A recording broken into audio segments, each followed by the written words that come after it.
우리가 함께 봉독한 신명기 7장 12절부터 26절까지의 말씀은 내용상으로 볼 때 크게 두 단락으로 두 부분으로 나누어서 우리가 살펴볼 수 있는데요. 먼저 12절부터 15절까지의 말씀이 한 단락이고 나머지 16절부터 26절까지의 말씀이 또 다른 내용을 담고 있습니다. 먼저 이 뒷단락인 16절부터 26절 말씀을 잠깐 살펴보면 이 본문의 내용을 통해서 우리가 알 수 있는 사실 하나가 있습니다. 그것은 이스라엘 백성들이 앞으로 이 가나안 땅에 들어가서 가나안 족속들과 전쟁을 치르게 될 터인데, 이스라엘 백성들이 이미 가나안 땅에 들어가기도 전에 겁에 질려 있는 모습이 오늘 본문의 모습을 통해서 우리가 살펴볼 수 있다는 것입니다. 그럴 만도 한 것이 이전에 가나안 땅을 정탐하러 갔던 이 정탐꾼들의 보고에 의하면 그들은 신장이 장대하고 또 대장부였고 그들에게 비교하며 우리는 메뚜기와 같다라는 보고를 그들이 들었기 때문입니다. 이처럼 이스라엘 백성들은 가나안 땅에 살고 있는 이 족속들이 어떤 사람인지를 이미 알고 있었고, 그렇기 때문에 이 가나안 땅에 입성하기 전부터 두려움에 떨고 있었던 것입니다. 이를 알고 있었던 모세는 오늘 본문의 말씀 18절과 19절 말씀을 통해서 이렇게 말하고 있습니다. 그들을 두려워 말고 내 하나님 여호와께서 바로와 온 애굽에게 행한 것을 잘 기억하되 내 하나님 여호와께서 너를 인도하여 내실 때에 내가 목도한 큰 시험과 이적과 기사와 강한 손과 편팔을 기억하라. 그와 같이 내 하나님 여호와께서 내가 두려워하는 모든 민족에게 행하실 것이요 라고 말하고 있습니다. 오늘 18절과 19절 말씀에 동일하게 표현하고 있는 표현 하나가 있는데요, 그것은 바로 기억하라라는 말씀입니다. 하나님께서 그들에게 어떻게 일하고 행하셨는지 그것을 기억할 때 그들은 하나님께서 자신들 대신에 이 가나안 땅에 있는 족속들과 싸워주실 것이고 이 싸움에서 승리시켜 주실 것임을 모세는 그들에게 전하고 있는 것입니다. 다만 이스라엘 백성들에게 이러한 하나님께서 대신 싸워주시고 승리케 하시는 하나님을 경험하기 위해서 지켜야 될 그 모습이 있는데, 오늘 본문 25절과 26절에 이렇게 말하고 있습니다. 너는 그들의 조각한 신상들을 불사르고 그것에 입힌 은이나 금을 탐내지 말며 취하지 말라. 두렵건대 내가 그것을 인하여 올무에 들까 하노니 이는 내 하나님 여호와의 가증이 여기시는 것임이니라. 너는 가증한 것을 내 집에 들리지 말라. 너도 그와 같이 진멸당할 것이 될까 하노라. 너는 그것을 극히 꺼리며 심히 미워하라. 그것은 진멸당할 것이다 라고 모세는 이야기하고 있습니다. 다시 말해서 그들이 섬기고 있는 이 조각의 신상들, 그리고 그들이 아끼고 있는 그 금이나 음에 대해서 이스라엘 백성들에게 그것들을 탐내지 말고 그것들을 섬기지 말라라고 모세는 이스라엘 백성들에게 신신당부를 하고 있는 것입니다. 그들이 가나안 땅에 들어가서 가나안 족속들이 섬기고 있는 이 우상들을 섬기지만 않는다면 하나님께서 이스라엘 백성들을 대신해서 싸워주실 것이고 승리케 하실 것이며 은혜와 축복을 그들이 누리게 될 것이라고 모세는 지금 가나안 땅 입성을 앞둔 이스라엘 백성들에게 지금 전하고 있는 것입니다. 이것이 오늘 본문 16절부터 26절의 주된 내용이라고 할 수 있습니다. 그리고 앞으로 넘어와서요 12절부터 15절 말씀에는 하나님께서 이스라엘 백성들에게 율법을 지켜 행하게 될 때 이스라엘 백성들이 누리게 될 이 축복에 대해서 기록하고 있습니다. 좀 더 자세히 살펴보면 이스라엘 백성들이 하나님께서 주신 이 모든 법도를 듣고 지켜 행하게 될 때에 하나님께서는 이 약속을 통해서 그들에게 언약을 지키겠다라고 말씀하시면서 그들에게 주실 축복에 대해서 오늘 본문은 이야기하고 있습니다. 12절의 말씀을 보면 그들에게 인애를 베풀어 주실 것이다 라고 이야기하고 있고요, 13절에 보면 그들을 사랑하시어 복을 주어 번성케 하실 것이다. 그리고 그들이 땅에 거하는 땅에도 복을 주시는데 토지 소산과 곡식과 포도주와 기름이 풍성하게 될 것이다 라고 말씀하고 있습니다. 그리고 그들이 키우는 소와 양도 번식하게 되고 그 다른 누구보다도 그들이 복을 많이 받아서 우승하게 될 것이라고 이야기합니다. 더욱더 그들에게 또한 축복이 있는데요, 모든 질병으로부터 그들을 멀리 하시겠다라고 이야기하고 있는 것입니다. 오늘 축복의 내용만 봐도 하나님께서 이스라엘 백성들에게 베풀어 주실 축복이 얼마나 크고 큰 축복인지, 은혜의 축복인지를 우리가 쉽게 알 수 있습니다. 이처럼 우리 하나님께서는 하나님을 따르는 백성들, 하나님의 백성들에게 복 주시는 하나님이신 줄 우리가 믿어야 될 줄 믿습니다. 그런데 이러한 복을 받기 위해서 이스라엘 백성들이 해야 할 모습이 있는데요, 그것은 바로 하나님께서 그들에게 주신 법도를 듣고 지켜야 행해야 된다는 것입니다. 하나님께서는 이스라엘 백성들에게 이 법과 그들에게 주신 규례를 지키게 될 때 이러한 축복을 허락해 주시겠다라고 오늘 본문의 말씀은 이야기하고 있는 것입니다. 그런데요, 이러한 성경 말씀을 읽다 보면 어떤 분들은 이러한 의문을 가지게 될지 모르겠습니다. 아니, 하나님께서는 무조건적인 사랑을 하시는 아가페 하나님이신데 왜 사랑만 해주시면 되고 축복만 해주시면 되는데 이러한 조건을 내거시는 것일까라고 하는 의문이 생기는 분이 계실지 모르겠습니다. 여러분들은 혹시 이러한 본문을 읽을 때 어떠한 생각이 드시나요? 하나님께서는 조건을 내걸고 그들에게 복을 주시는 하나님으로 생각하시나요? 아니면 하나님께서 말씀하시는 이 법을 지키라는 말씀이 어떤 말씀인지 여러분들에게는 다르게 다가오고 있습니까? 오늘 저는 이 부분에 대해서 잠깐 여러분들하고 함께 나누면서 은혜 나누려고 하는데요, 여러분들 죄가 무엇입니까? 보통 우리가 죄하면요, 우리가 살아가고 있는 이 사회에서 정한 규범이나 법을 어기는 것을 죄라고 생각합니다. 그래서 그 규범과 법을 어겼을 때 그 법을 어긴 자, 그 규범을 어긴 자를 우리는 범죄자라고 이야기합니다. 그런데 성경에서 말하는 죄와 죄인은 이것들과는 좀 차이가 있습니다. 성경에서 말하는 죄는 관역에서 벗어난다라는 의미를 가진 히브리어 하마르티아라는 단어에서 시작됩니다. 그리고 이 단어가 의미하는 이 관역에서 벗어난다는 것을 이해하기 위해서는 이 관역의 의미를 이해해야 되는데, 이 관역이라는 것은 바로 하나님의 바운더리, 하나님의 통치와 다스림과 관련되어 있는 것입니다. 즉 하나님의 이 관역에서 벗어난다는 것은 하나님과의 관계에서 벗어나고 있다는 것을 의미하는 것입니다.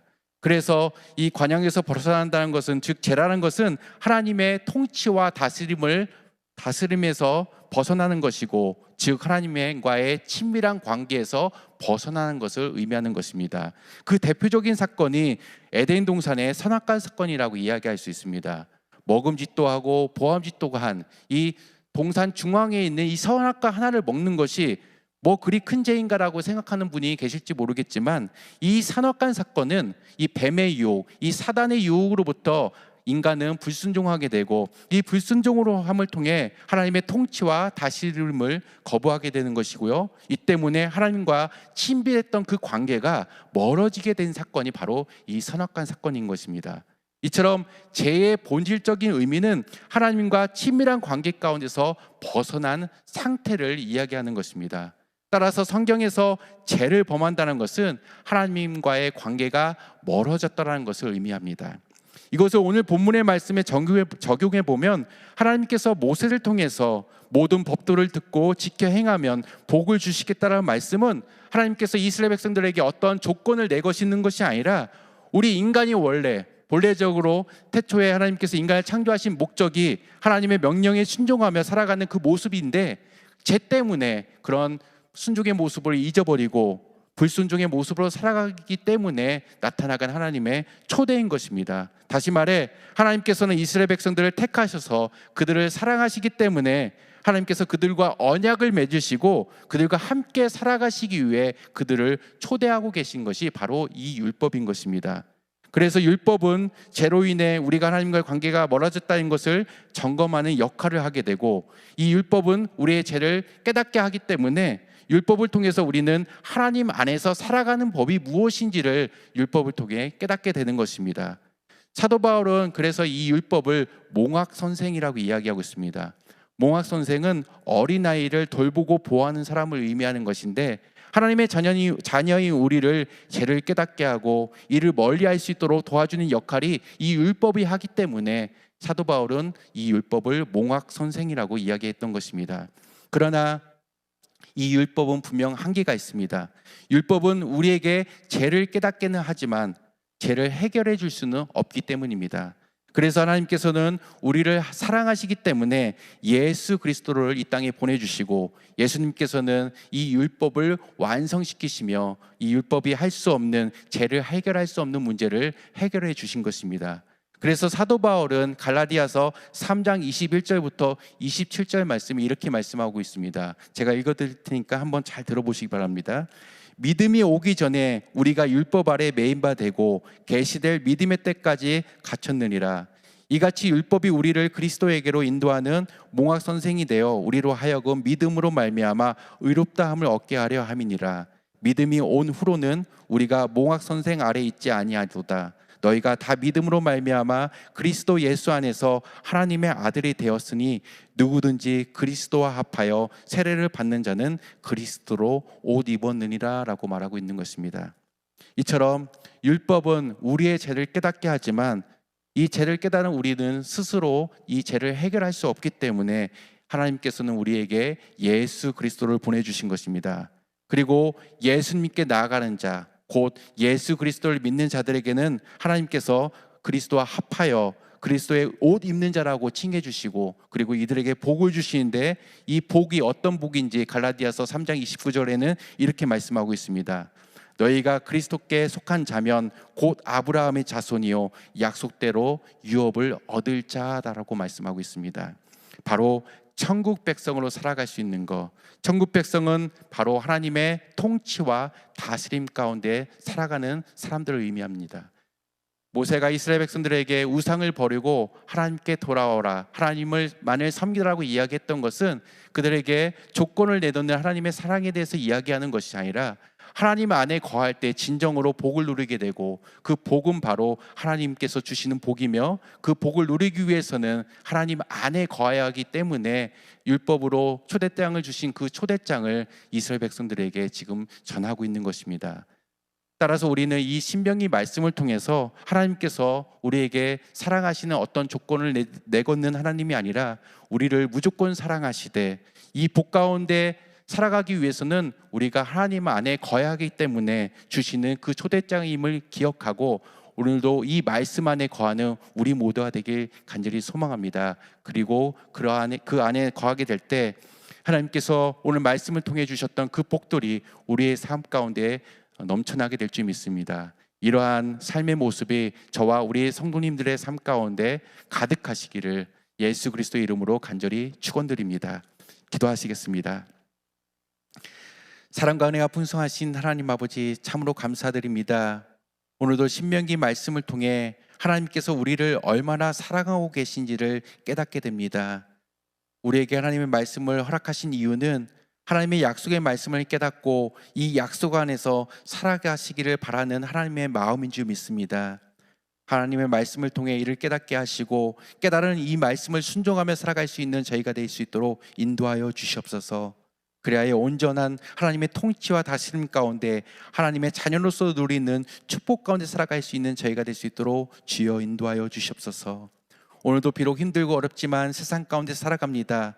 이 세상 가운데 살아갈 때 우리의 삶의 주인 되신 예수 그리스도만을 온전히 따르게 하여 주시고 말씀과 기도보다 앞서지 않는 저희들의 삶이 될 수 있도록 인도하여 주시옵소서. 그리하여 세상의 어떤 그 유혹 가운데서도 넘어지지 않게 하여 주시고 오직 하나님의 인도하심 따라 살아갈 수 있는 우리들 될 수 있도록 주여 역사하여 주시옵소서. 오늘도 몸이 아파 병상에 누워있는 우리 환우들을 위해서 기도합니다. 주님께서 그들을 사랑하여 주셔서 친히 그들에게 다가가 주시고 그들에게 손 얹어 기도하여 주시사 주님의 안수를 통하여 주님의 치유하심을 경험하게 하시고 이 치유하신 사건을 통하여 그리스도의 복음이 널리 전파될 수 있도록 주여 역사하여 주시옵소서. 그 사건을 우리도 오늘도 경험하게 하시고 오늘도 그런 삶을 살아낼 수 있는 저희가 될 수 있도록 주여 함께하여 주시옵소서. 감사드리며 이 모든 말씀 우리를 죄에서 구원하여 주신 예수 그리스도의 이름으로 기도드리옵나이다. 아멘. 주기도문을 하심으로 기도회를 마치도록 하겠습니다. 하늘에 계신 우리 아버지여, 이름이 거룩히 여김을 받으시오며 나라의 마오시며 뜻이 안에서 이루어진 것 같이 땅에서도 이루어지이다. 오늘날 우리에게 일용할 양식을 주옵시고 우리가 우리에게 죄 지은 자를 사하여 준 것 같이 우리의 죄를 사하여 주옵시고 우리를 시험에 들게 하지 마옵시고 다만 악에서 구하옵소서. 대개 나라와 권세와 영광이 아버지께 영원히 있사옵나이다. 아멘.